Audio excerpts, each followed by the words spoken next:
Bom dia, iremos apresentar sobre o modernismo em Portugal. Grupo composto por Manuela, Lívia, Larissa e Brenda. Seguindo, então, temos o sumário com que iremos apresentar conforme o vídeo. Na história da literatura, um dos movimentos recentes mais impactantes foi o modernismo em Portugal. Seu marco inaugural é o orfismo, recebe esse nome por causa da revista Orfeu, representando a ruptura com padrões de inovação. Se inicia nas primeiras décadas do século XX e durou até por volta dos anos 70 com o surgimento do Estado Novo em Portugal. Basicamente, o modernismo português aconteceu após a proclamação da República de Portugal, no ano de 1910. Nessa época, o país vivia em um grande clima de descontentamento com a monarquia que governava a nação. Muitos portugueses passaram a questionar o sistema atrasado de governo e as ações feitas pelos governantes, que eram tidas como negativas e pouco produtivas. A partir daí, surgiu um grande apelo por um processo de mudança no país, em vários aspectos. Nesta mesma época, o mundo também vivia sob o contexto movimentado pós-Primeira Guerra Mundial e começava a caminhar para os desdobramentos que levariam à Segunda Guerra Mundial. Assim, o cenário de acirramento político mundial, somado às mudanças políticas que Portugal estava começando a experimentar, formou o momento perfeito para as mudanças que alguns artistas desejavam fazer na arte.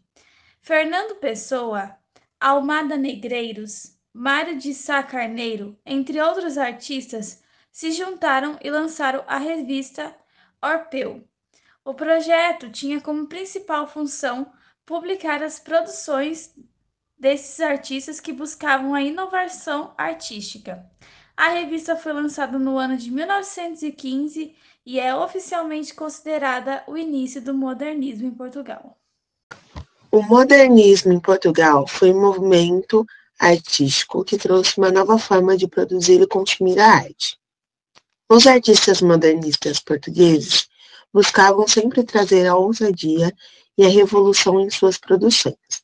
Afinal, esse movimento surgiu com a intenção de trazer uma reformulação total nas artes.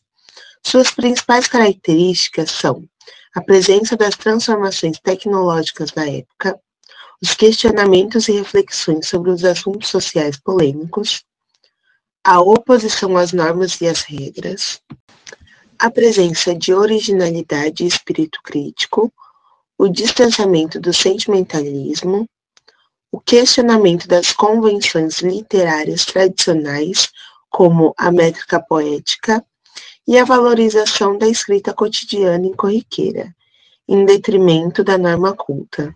Agora, os principais autores. À esquerda, Mário de Sá Carneiro e à direita, Fernando Pessoa. Mário de Sá Carneiro foi um poeta português da primeira geração modernista, também conhecida como geração de Orfeu. Sua obra ocupa lugar de destaque na literatura portuguesa. No começo da Primeira Guerra Mundial, Mário de Sá Caetano voltou para Lisboa e juntou-se com Fernando Pessoa para colaborar com a revista Orfeu, que tinha o objetivo de divulgar os novos ideias de estatísticos, procurando acompanhar as transformações culturais ocorridas em toda a Europa em 1913. Ainda em 1914, Mário de Sá publicou duas obras, o livro de poetas, Dispersão, e a novela Confissões de Luz. Fernando Antônio Nogueira, também conhecido como Fernando Pessoa, nasceu em Lisboa, Portugal, em 1888 e morreu no ano de 1935. Ele, por ser órfão de pai, teve um padrasto militar ao qual foi mandado para a África do Sul e Fernando Pessoa foi junto e recebeu educação inglesa. Depois de um tempo, na sua juventude, frequentou a Universidade Capital e, após isso, a Faculdade de Letras, porém não a completou. A partir de 1915, liderou o grupo mentor da revista Orfeu junto de Mário de Sá Carneiro, cujo era porta-voz dos ideais de renovação futurista desejados pelo grupo e que defendia liberdade de expressão. Escreveu poesia em prosa, português, inglês, francês, além de ter trabalhado com traduções técnicas. Sua poesia é repleta de lirismo e subjetividade, voltada para a metalinguagem. Os temas explorados pelo poeta são dos mais variados, embora tenha escrito muito sobre sua terra natal, Portugal. Os poemas famosos dele são Autopsicografia, Poema em Linha Reta e Heterônimos Fernando Pessoa. Você nunca conheceu um autor português tão duas caras igual ele, ou melhor, 4. Brincadeiras à parte, o Fernando Pessoa possuía essa questão de heteronimia, no qual havia um desdobramento do seu subjetivo, do seu eu, que se multiplicava em identidades completamente diferentes e um modo como era tão verdadeiro com esse fingimento.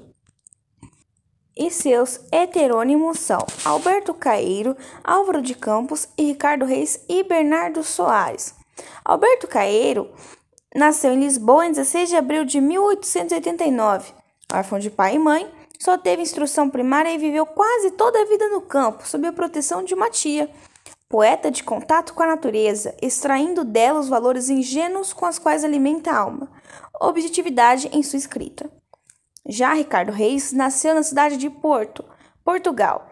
No dia 19 de setembro de 1887, teve formação em escola de jesuítas e estudou medicina. Monarquista, exilou-se no Brasil por não concordar com a proclamação da República Portuguesa. Foi profundo admirador da cultura clássica, tendo estudado latim, grego e mitologia. A obra de Reis é ode clássica, cheia de princípios aristocráticos. Álvaro de Campos nasceu em 15 de outubro de 1890, em Távera, Portugal.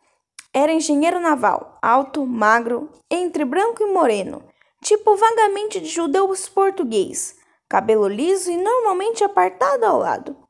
Teve educação primária no liceu, ingressando posteriormente no curso de engenharia na Escócia.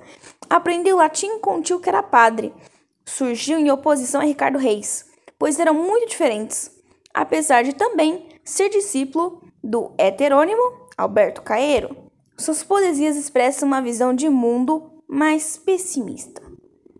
Semi-heterônimo Bernardo Soares, definido assim porque a personalidade não se difere e é apenas uma mutilação, e é declarado como um homem que aparentava 30 anos, magro, mais alto que baixo, curvado exageradamente quando sentado, mas menos quando de pé. E este é autor do livro do Desassossego, uma prosa fragmentada, poética, reflexiva e intimista. E para finalizar nossa apresentação, nós temos o poema narrado Quando Vier a Primavera, de Fernando Pessoa.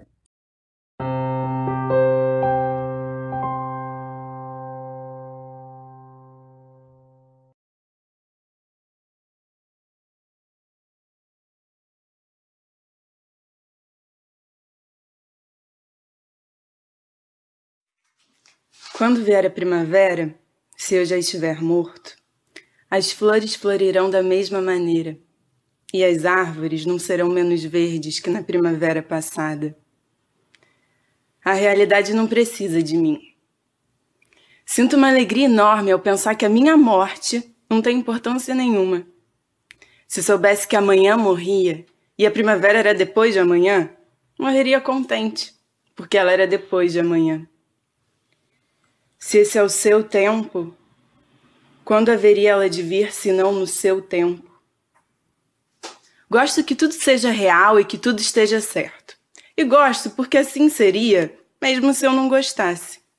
Por isso, se morrer amanhã, morro contente. Porque tudo é real e tudo está certo.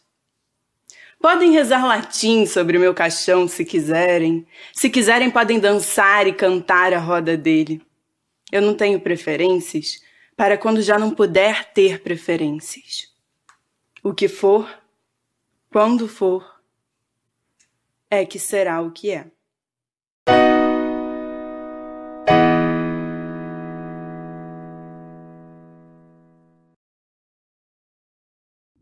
as fontes usadas no trabalho.